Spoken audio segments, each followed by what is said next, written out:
Émile Cioran escribe que la historia de las ideas es la historia del rencor de los solitarios. Sin embargo, cuando examinamos la vida y la obra de Marx, nos encontramos con una enorme excepción a esa concepción que propone Cioran de la historia de las ideas como la historia del rencor de los solitarios, porque lejos de tratarse del rencor de un pensador solitario, encontramos a un pensador empeñado en dejar de interpretar el mundo solamente de manera abstracta, como lo han hecho los filósofos a lo largo de la historia, y más bien utilizar esa interpretación del mundo económico, que es donde se debe buscar la anatomía de la sociedad civil, para promover una transformación radical del modo de producción que se traduzca en una transformación de las relaciones sociales de producción, el trabajo, la relación con el capital, la lucha de clases, y de esa manera promover el surgimiento de una sociedad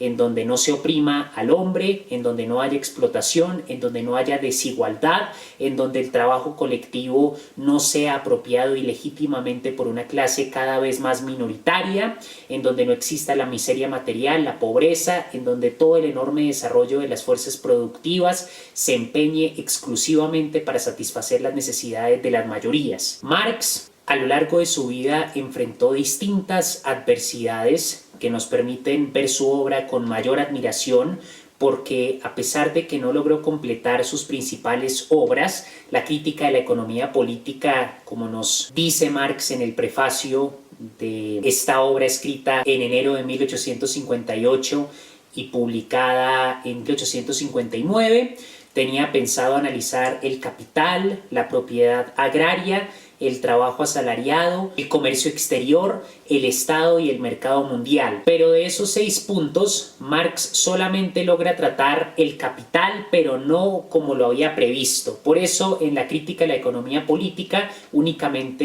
incluye 2 capítulos, el capítulo sobre las mercancías y el capítulo sobre la circulación. En cuanto al capital, Marx, después de 4 redacciones, publica el primer tomo del Capital en 1867, pero muere en 1883 y es su mejor amigo Engels quien reúne el enorme material que había dejado Marx, consultando los manuscritos conocidos como los Grundrisse, consultando unos manuscritos que analiza Enrique Dussel en su libro Hacia un Marx desconocido, que representan el punto intermedio entre los Grundrisse y el primer tomo del Capital, entre otros manuscritos y cuadernos que tenía Marx, para publicar el segundo y el tercer tomo del Capital póstumamente, y luego se publican las teorías del plusvalor, que son otro elemento que Marx había desarrollado originalmente en su obra, pero que no alcanzó a publicar. Pese a no poder completar las obras que había proyectado en el plano de la crítica de la economía política burguesa, Marx, con lo que pudo desarrollar a lo largo de su vida, pese a las enormes dificultades a las cuales se enfrentó. Recordemos que después de haber terminado su tesis doctoral titulada sobre la diferencia entre la filosofía de la naturaleza de Epicuro y Demócrito, no logra conseguir una plaza como docente en la Universidad de Berlín por su asociación a los jóvenes hegelianos de izquierda. Por lo tanto, Marx pasa a trabajar a la Gaceta Renana, y en la Gaceta Renana trabaja como periodista, pero debido a la orientación de izquierda de la Gaceta Renana, que era crítica frente al régimen autoritario, monárquico-feudal, absolutista de Prusia, Prusia ordena que se desarticule el periódico de la Gaceta Renana, y por lo tanto Marx es ordenado a abandonar el territorio de Prusia, de Alemania en ese momento, por lo que Marx termina yendo a Francia. Estando en Francia, Marx comienza a trabajar en la nueva Gaceta Renana, y es allí donde conoce a Engels, después de leer el artículo sobre un esbozo a la crítica de la economía política y después de entrar en contacto con otras obras que había publicado Engels. Comienza a hacer la transición de la crítica a la filosofía del derecho de Hegel, comienza a hacer la transición de la crítica al materialismo de Feuerbach, propiamente al horizonte de la economía política. Y Marx termina siendo echado también de Francia, por lo que termina en Bruselas, pero también es echado de Bruselas y da a parar finalmente a Londres, donde habría de pasar el resto de su vida. Estando en Londres, se le mueren 3 de sus 7 hijos, uno de sus hijos que murió, llamado Edgar, tan solo tenía 8 años y murió de frío, y los Marx no tenían suficiente dinero ni siquiera para comprar el ataúd y para enterrar al pequeño Edgar. Sumado a la persecución, al exilio, pasó de Prusia a Francia, de Francia a Bruselas y de Bruselas finalmente a Londres, sumado a la muerte de 3 de sus 7 hijos en condiciones de pobreza, de hambre, de enfermedad, sumado a toda la preocupación de no poder encontrar un trabajo, de no poder tener los medios de subsistencia para alimentar a su familia, la presión de tener que trabajar en un tema tan complejo, en un tema tan riguroso, de carácter tan marcadamente científico como era la investigación de la crítica a la economía política burguesa que tenía proyectada Marx desde los Grundrisse y en forma publicada desde la crítica a la economía política.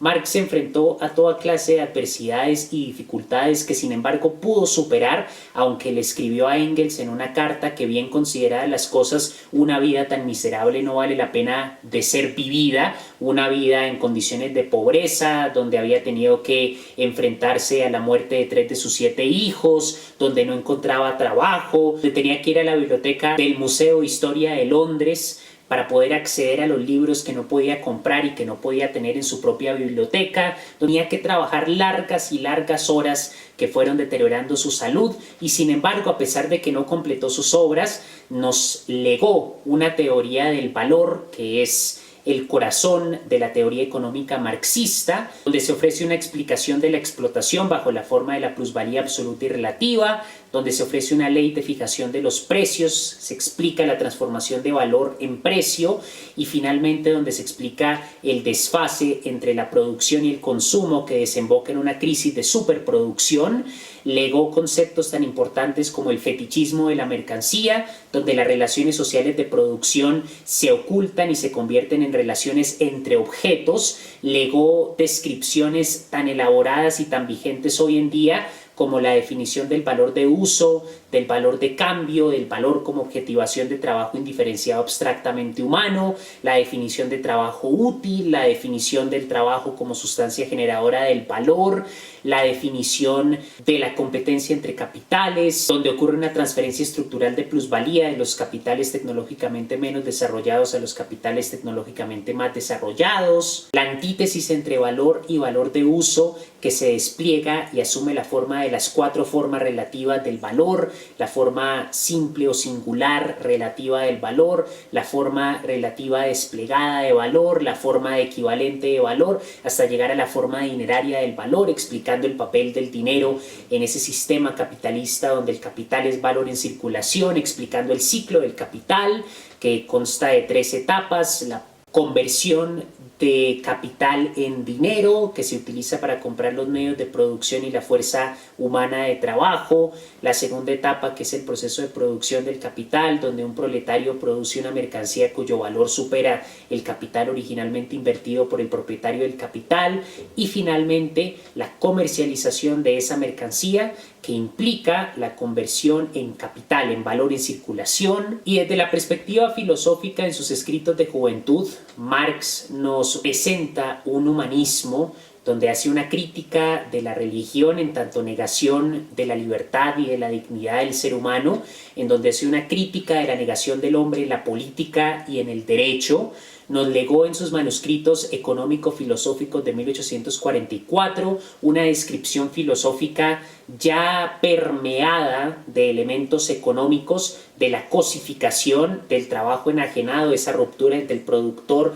y el producto. Y viendo en conjunto su obra, nos encontramos con el más grande filósofo social, el más grande economista, sociólogo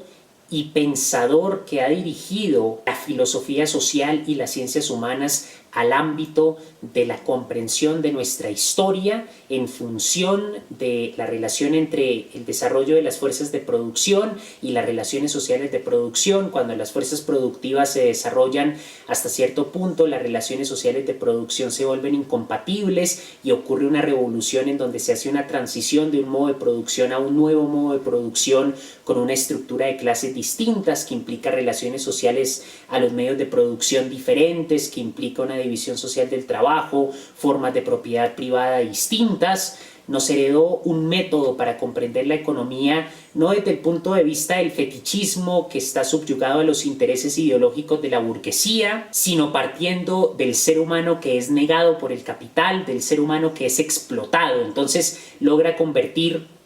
esas premisas antropológicas basadas todavía en una filosofía con vestigios hegelianos, con vestigios del materialismo de Feuerbach, crítica del socialismo utópico, pero se hace una transición de esas premisas de una filosofía antropológica